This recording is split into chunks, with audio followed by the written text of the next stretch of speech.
Raise the rudders! Raise the sails! Raise the sails!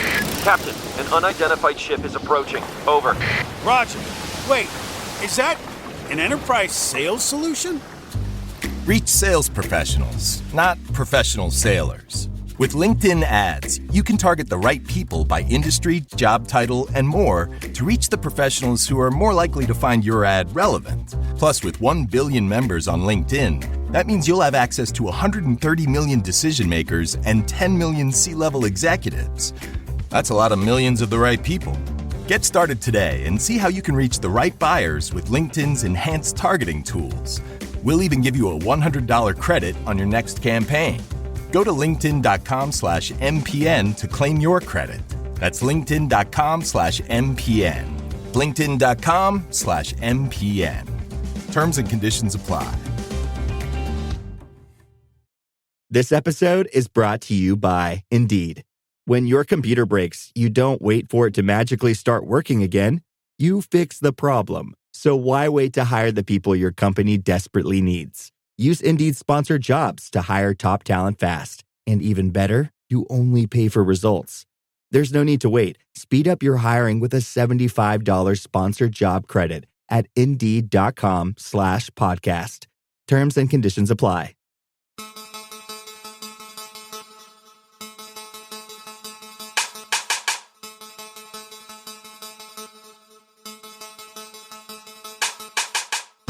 Coming up on this episode of the Entrepreneurial You, success secret or idea, whatever you want to call it, is the fact that you have to understand the balance between persistence and knowing when to move on. Business success and success in life, it's not all luck. It's not this mystical guru stuff. There is a lot of science behind it. And the more true things you know, the better off you're going to be. Hey, it's John Lee Dumas of EO Fire, and it's the Entrepreneurial You, the show for dedicated and passionate Caribbean entrepreneurs seeking daily inspiration, brought to you by author, speaker, and award-winning entrepreneur Heneka Watkis-Porter. You must be prepared to ignite. Hello, my peak performers. Get ready for another interesting episode of the Entrepreneurial You podcast, the ultimate podcast that empowers entrepreneurs with game-changing insights on business, leadership, and success. Of course, I'm your host, Heneka Watkis-Porter, and today we have an extraordinary guest who has been on a lifelong mission to unlock the science behind success. Because yes, it is a science. It brings to mind the science of getting rich, that we're doing that study now with Paul Martinelli taking us through that book. Anyways, I digress. So joining us is Robert Bo Bennett, an entrepreneur who started his journey at just 10 years old, selling wooden key racks from his father's workshop. Since then, he's built and sold multiple companies, including one valued at $20 million. But Bo isn't just about business. He's developed a science-based approach to success that challenges the overhyped guru talk we often hear today. And so without further ado, let's welcome Bo Bennett. Hey, Bo. Hi, how are you? Good to be I here. am doing very well, straight out of Jamrock, Jamaica. So it's nice and sunny here, so I'm doing well. Lucky you. Lucky you. Awesome. Where are you joining us from? I'm in the Boston area. Okay. So it's sunny, but it's cold. Okay. All right. So let me just tell my peak performers that we're looking at the science of success, a data-driven approach to achieving your goals.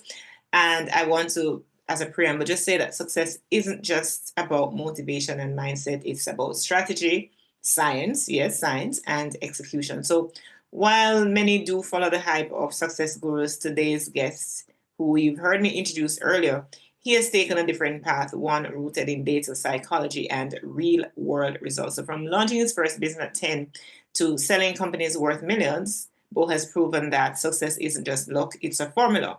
So, of course, I am excited to dive into this episode, which is going to take me the science behind achieving my goals, breaking the myths and uncovering some very practical, evidence-based strategies that actually work. So, are you guys ready? I'm ready. But I like to do a little icebreaker question, right? And I'm not going to let Bo escape this one as well.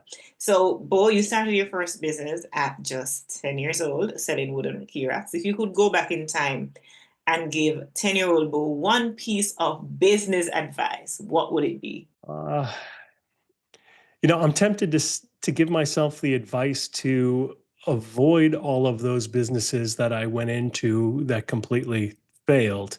But if it weren't for those, I wouldn't have the successes that I actually do and did have. So I think I would tell myself, little Bo, keep doing what you're doing. You're on the right track and you're going to do great. That would be it. That would be, of course, That would be it. Yeah, because indeed life is a journey, and we have to take the different roads to get to where we want to get to. It's never a straight road, never a straight path at all. So thanks for sharing that. So we're going to start off just looking at the foundation of success. And you've been studying personal development since, I'm going to say, since you were 10. So what sparked your interest in success at such a young age? Well, it started when I was in my dad's workshop and I was doing this really monotonous job for my father with like an injection molding machine, working with plastics. Probably shouldn't have been operating that heavy machinery at age 10, but my dad didn't care. So, but anyways, I was making good money, so I didn't care either. But it was really boring. It's the kind of thing where you press the button, the machine goes down, you take out the piece, you press the button, and you just keep on doing it over and over and over again. So my mother and my sister both were in business. My sister was in real estate and my mother was in sales. So they had like a whole huge collection of these motivational tapes. And back then in the 80s, it was on like the tapes, the cassette tapes. Yeah, so, that we do reload with pencil. With the pencil, yeah. You couldn't leave it on your dashboard. Listen, remember your thought, because just the other day, my niece, I have some in my house and I was cleaning up, and my niece, like, she found it, she's 4. She found it such a joy to be just taking the things away. I'm like, girl, what are you doing? And I took the pencil and I did this thing and I wound it back up. Like, it was so interesting. I was triggered by memories of the past. Yeah. Right. Oh, it's classic. So I had these cassette tapes, so I was listening to them, and they were like from the greats, like the motivational greats, like Zig Ziglar, Anthony Robbins, Dennis Waitley. So I would listen to them, and I was like immediately hooked. And really, at age 10, I didn't understand fully the content of what they were saying, the meaning behind it, but I understood the words, and I understand some of it. And it was motivating. It was exciting. It was basically them telling me, I could do whatever I want and I'm the best. So that's kind of what got me going and got me started in it. Probably in addition to the fact that everybody in my family, including my brother and father as well, were in business for themselves.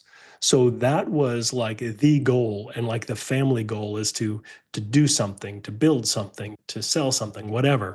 So I was just kind of like falling in line with that as well. And maybe there is a genetic component to it. When we're talking about business and we're talking about the science, we also have to consider, like, are you one of those types of people who can handle a decent amount of risk? Or are you risk adverse? Therefore, you're probably not cut out for the entrepreneurial path. This kind of risk is a personality factor, and there's a lot of debate like how malleable that is. But it is like you can shift it a little bit, but everybody usually has a set point when it comes to personality factors, and that being one of them. And you could go a little bit up, you can go a little bit down, like in the general area. So some people are like, will really to take chances, do anything, and other people just won't do it. And those are the kind of people that kind of fall into line in the different career paths. So that's how I got started. Right. So you're jumping ahead of me, and because we're going to touch on that part, but I want to get back a little bit because you're so excited. I'm so excited. So I want to know at 10 years old, because I'm inspired. At 10 years old, like, I was so frustrated. I didn't have a sense of self. No self-esteem, nothing. At 10 years old, I remember I go back and I'm like, okay, it's like juxtapose that environment that you were in, and I'm, reflecting on my environment and like cheese the chalk, right? So how did selling wooden racks, key racks as a child shaped your mindset about entrepreneurship? Overall, it told me that I could do it. Like I could actually make something, sell it, and get money in return. That was the basic plan. I mean, that was it. That was the lesson right there. And it wasn't hypothetical anymore. It was something that I actually did. So, I mean, sure, it took me like an hour to make each one, and I made $5, and the cost to make it was probably like $3. So, not to mention all the time it took me to walk around the neighborhood and to make the pitch. And so I wouldn't say necessarily it was the most profitable venture, but the venture was there because it told me that I could actually do it. So that was the big lesson there. Mm-hmm.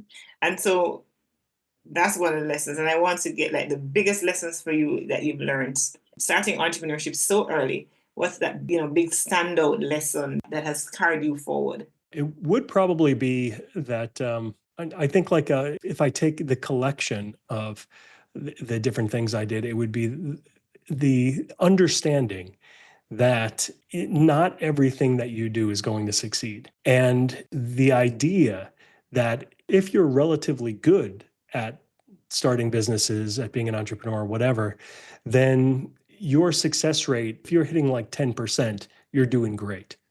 So that was Whoa. that was like the big lesson. That's the big lesson I carry to this day.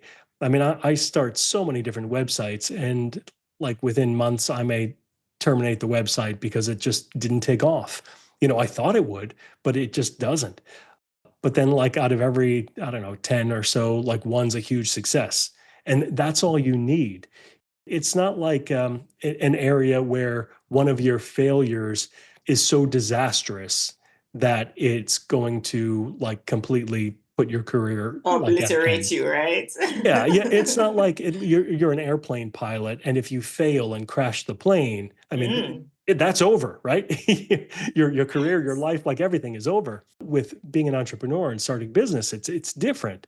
The failure, depending on, of course, a lot of factors, but for the most part, it's not disastrous, and it is actually a good thing. And people don't like hearing that because it's painful to know that something that you're doing isn't quite working or didn't work. You feel like a failure, but you have to realize that that's all part of the game. I'm sitting here listening to you, and I really want to get onto the science part of the success, right? I want to get down there.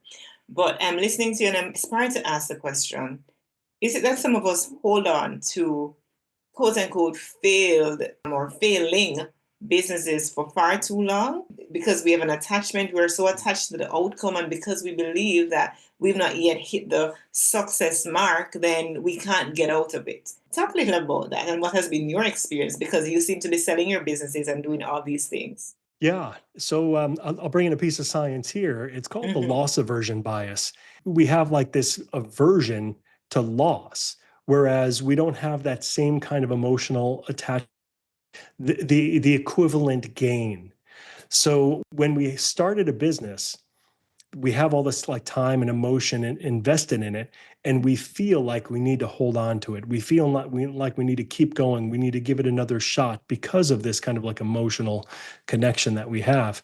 Whereas if we saw this and we were monitoring somebody from a third party perspective, we would say, oh no, get out of that. That's not working. But it's a lot different when you're actually in it because of that connection that you have. So I think another like really good success secret or idea, whatever you want to call it, is the fact that you have to understand the balance between persistence and knowing when to move on. I think too many people get caught up in this like success guru idea of, persistence, keep doing it no matter what. You got to hang in there. And for like living, sure, yeah, like don't give up on life. But for some things, it's okay to change direction. It's a good thing. And I think people... Hold on, Bo. Please say it again for the people in the back who are sitting in the extreme back. Say that again, please. It's a good thing to change direction. And it's not always a bad thing to give up. Again, it's just the way you word it. When somebody says, whoa, you're giving up, that sounds like negative because you're using that word, that connotates something negative. But in essence, what you're doing is you're moving on. You're seeing, you're recognizing that something isn't taking you where you want it to go. It's not in line with your goals.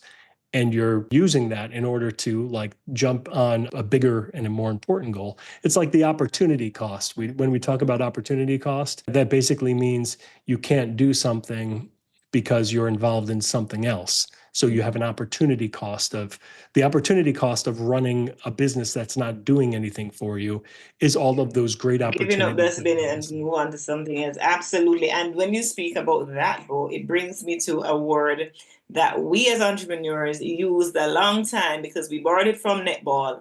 We used it a long time before COVID-19 made it an overused word, pivot, right? Yeah. That's what we call a pivot. So it's okay. It's okay to change direction. And as you're speaking to my peak performers, believe me, you're speaking to me right now in a very powerful way. So thank you for sharing that. Let's move on to looking at the science-based approach versus the traditional success advice. So many success gurus, as we know, they promote the hype and the motivation over the substance. You can do it and all of that thing. What makes your approach different, Bo? Well, I wouldn't say it's my approach. I would say it's like a science-based approach. Mm-hmm. So I guess we could say it's my approach in that I use it. but I just want to be clear about that. I don't want to take credit for the science of motivation and success and whatever. One of the big problems with not going a scientific approach is the vast majority, and I'm confident saying this because like I said, from age 10, I listened to like tons of gurus and I'm familiar with their work and their histories and so forth.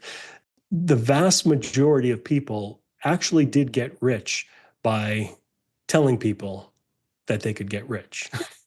It's kind of like, it's sort of like a multi-level marketing. Nobody's actually selling any products, but everybody's selling this dream. And if you could sell the dream to other people and they sell the dream, and that's kind of what it is. So, yeah, I mean, there's definitely everybody that, not everybody, but the majority of gurus that you listen to, they probably had like one success in their life. But the big mistake that virtually everybody makes is they think that what they did is transferable to everybody else. And when we're talking about like reality, not just science, but reality, that's not the case. Everybody's circumstance is completely unique. So you have to kind of like work with the tools that you have and the circumstances that you have to make things work. But a lot of success gurus overlook that. And it's more like, look, if I could do it, you could do it too. Or they tell a story about some poor little girl who grew up here and she did well. So if she could do it, you could do it too. That's not always the case. We don't know all the circumstances that they had. And I'll give you a good example, myself. When I started the company that I ultimately sold for $20 million, I was in the right place at the right time. I'm not saying that this was luck. I'm just saying this is circumstances. This is part of life. I just got out of college. I just graduated. I had no debt. I had time. I was in a good situation. I had some credit cards, and I had no problem with taking a risk and jumping into something new. And that's just when the internet started becoming commercialized back in 1994. So I jumped on that bandwagon and I rode it to when I sold it in 2001, right before the internet bubble. So looking back, I was in the right place at the right time, the right place in my life, not physical location, but just the place. And not everybody has that opportunity, but everybody does have the opportunity to keep an eye out for these kind of circumstances. Like, hey, I see this, I recognize it. This is the right place, the right time to do this. And I think that that's what's important is looking out for that. Awesome. So how does psychology and behavioral science play into achieving success? Well, one of the courses I took in college undergrad was consumer behavior. And that's actually what sparked my curiosity even more. I was always interested in psychology, but that kind of pushed me over to the next level. I realized that, oh, look at that. By knowing the consumers, by knowing your market, by kind of getting in their mind, you can better market to them and have more success that way. And it's true. I mean, it works.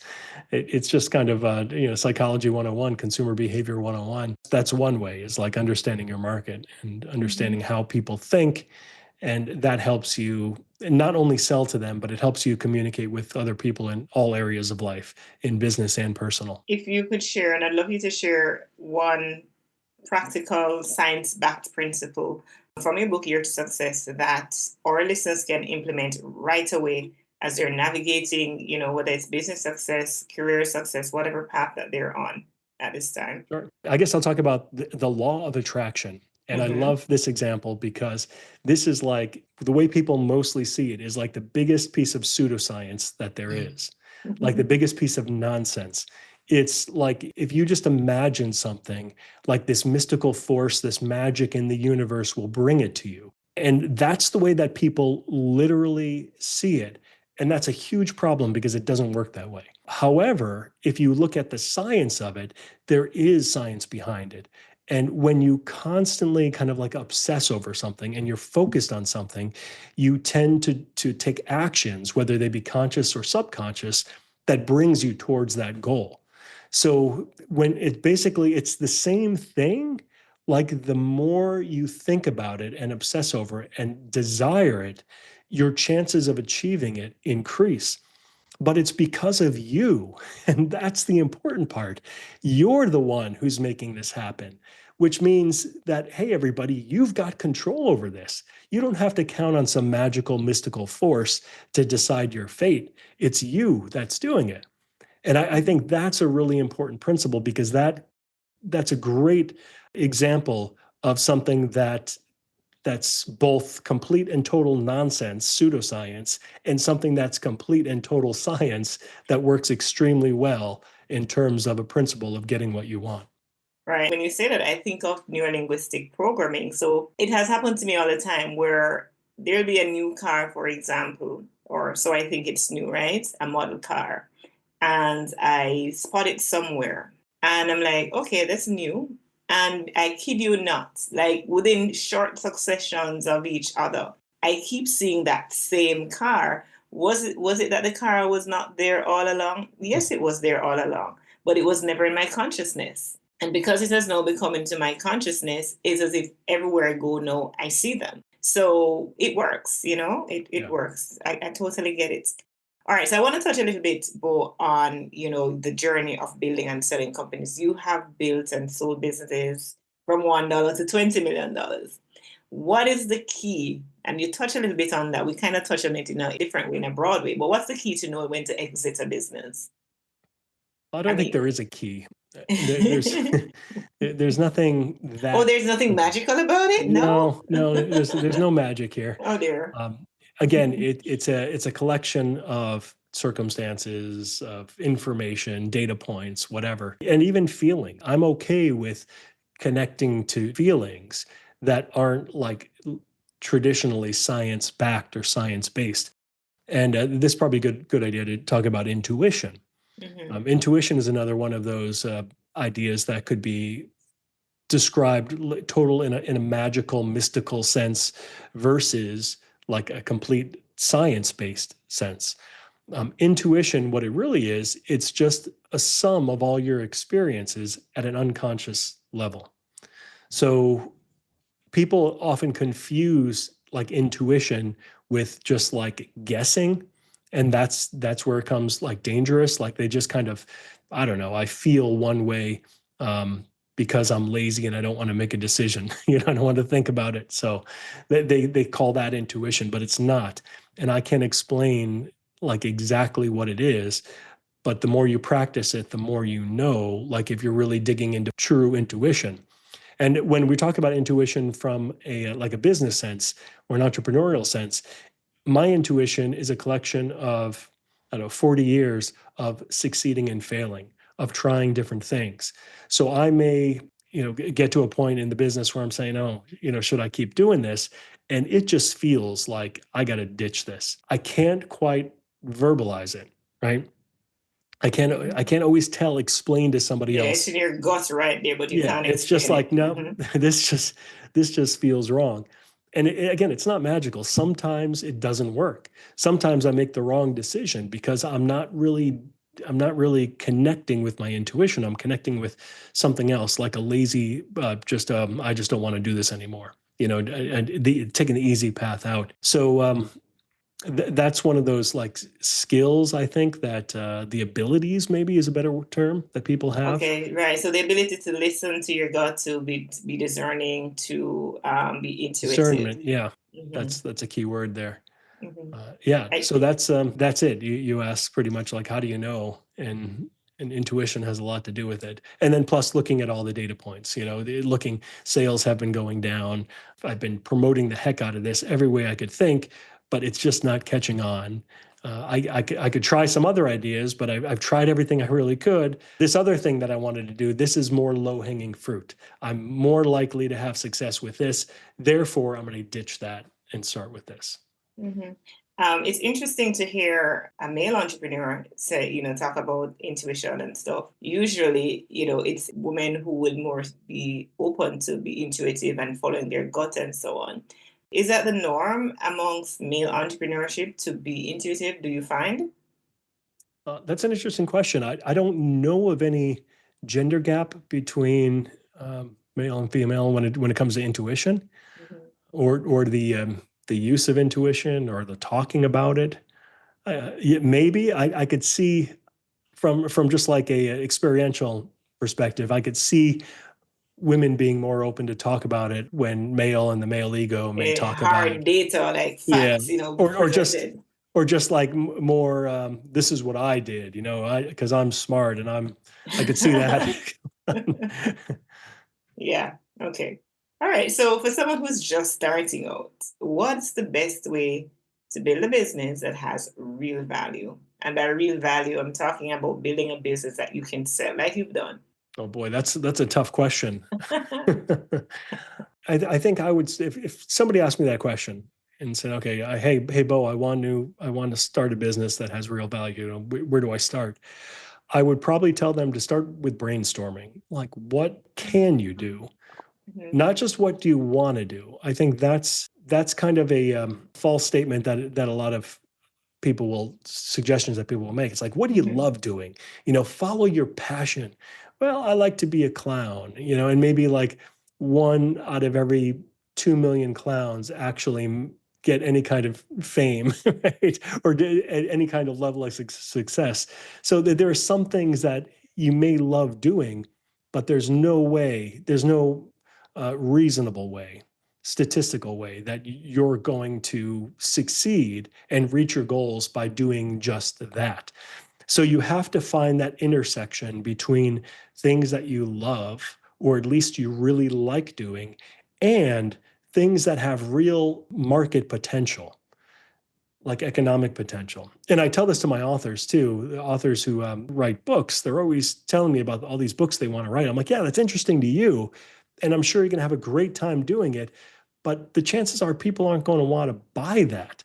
And people always talk about like their own autobiographies, like they all think that they have the most interesting story. I'm like, yeah, it's interesting to you and maybe your family members, but is it interesting to other people? So the same advice goes with starting a business. You got to find that thing that you actually love doing or like very much that's also marketable, which is another Mhm. way of saying of interest to other people, something that people are willing to pay for. All right, we're going to take a little break and we're going to go into the community connection segment. But before I go into that segment, I just want to prepare Bo for what we're going to come back and close off with. So it's the future of success and, just give final takeaways. So we want to know technology and AI changing the game. We want to know your viewpoint on how you see the future of entrepreneurship evolving. So I'll come right back. Think about that. I'll come right back after the community connection segment. So let's get into it. So in this segment, it is where I invite you, our community, to share your reviews, your questions, your feedback, whatever it is you want to share with us to engage with the podcast. So this week, I'm sharing a podcast review coming from Matt1815. That's the username out of Great Britain. And the feedback, the review is great podcast with some great interviews. This podcast by Heneka is really good and very well produced. Some of the interviews are particularly interesting. I really enjoy the episode regarding beta testing your podcast. Oh my gosh, that's so long ago. I remember that guest out of India. that I spoke with. So thank you. Thank you so much, Matt1815, username out of Great Britain. And now we come back to speak with Bo Bennett. Let's talk, as I mentioned before, I broke right there, future of success and your final takeaway. So thought about that question. So with technology and AI changing up how we do things, the landscape, what's the future of entrepreneurship? How is it evolving? That's a great question because I think too many people are afraid of AI. And by being afraid of it, they stay away from it, which is a huge mistake. AI is here to stay and it's going to be evolving. To what degree, I don't know. There's a lot of predictions, but let's just say it doesn't really matter at this point. At this point, what does matter is that everybody embrace artificial intelligence and think about how you can use it in order to help you achieve your goals. I know from my perspective, I use it constantly all day to do so many things that I used to do manually, and it increases my productivity 100-fold, close to it, definitely on certain tasks. I think before you can embrace it and think about how you could use it, you need to know what it is. And you need to know the possibilities, like how you could use it. And one of the best ways to figure that out is just to ask it. Go into ChatGPT and say, hey, how could I use AI in order to help me? And then just do like enter your goals, your business goals, your personal goals, whatever. And then you'll just get a whole slew of like a list of information of how AI could help. And you can just keep on digging in like deeper and deeper and deeper and just take it from there. Mm-hmm. All right. So we are going to wrap. Now I'm going to get your final thoughts, Bo, and your contact information. How might our community of peak performance get in touch with you? So go right ahead and wrap it all up based on what we've been talking about, science of success. Give our listeners some takeaways right now. Sure. In short, business success and success in life, it's not all luck. And it's not this mystical guru stuff that, that a lot of people are exposed to when it comes to the success and motivation genres. There is a lot of science behind it.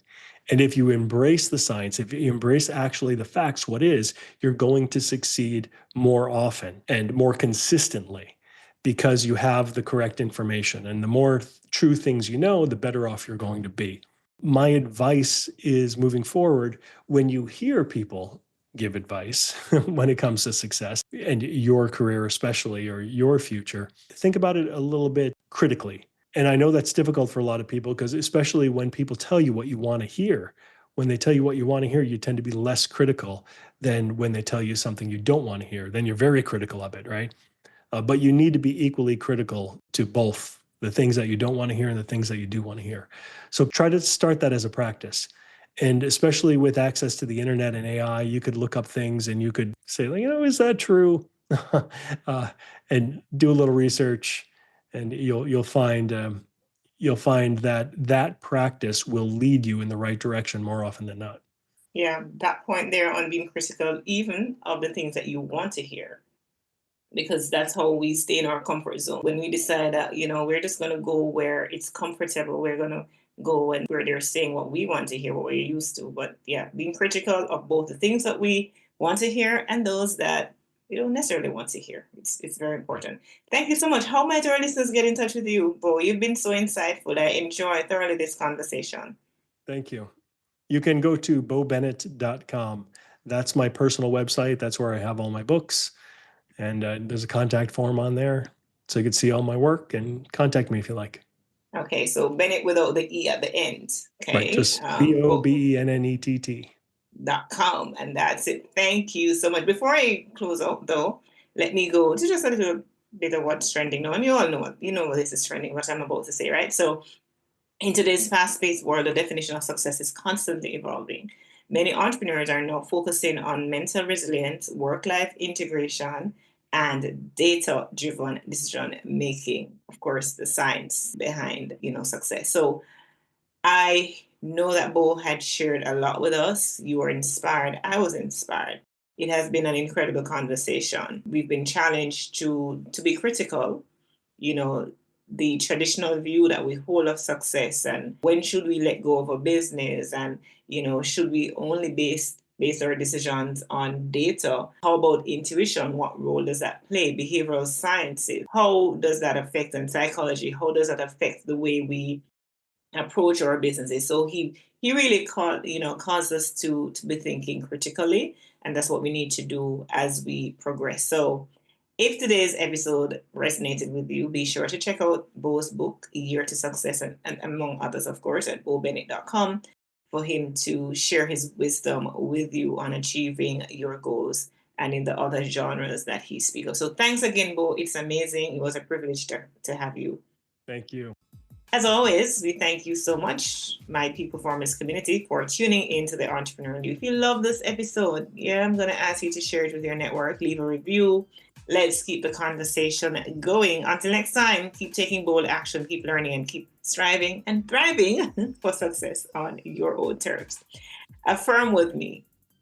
I am committed to success, not just in theory, but in action. I embrace data, discipline, and determination to turn my vision into reality. Every step I take is a step toward greatness. Do take care. Thanks so much to our sponsors, the Jamaica Stock Exchange and Heneka Watkis-Porter.com. Take care on yourself. Well, good.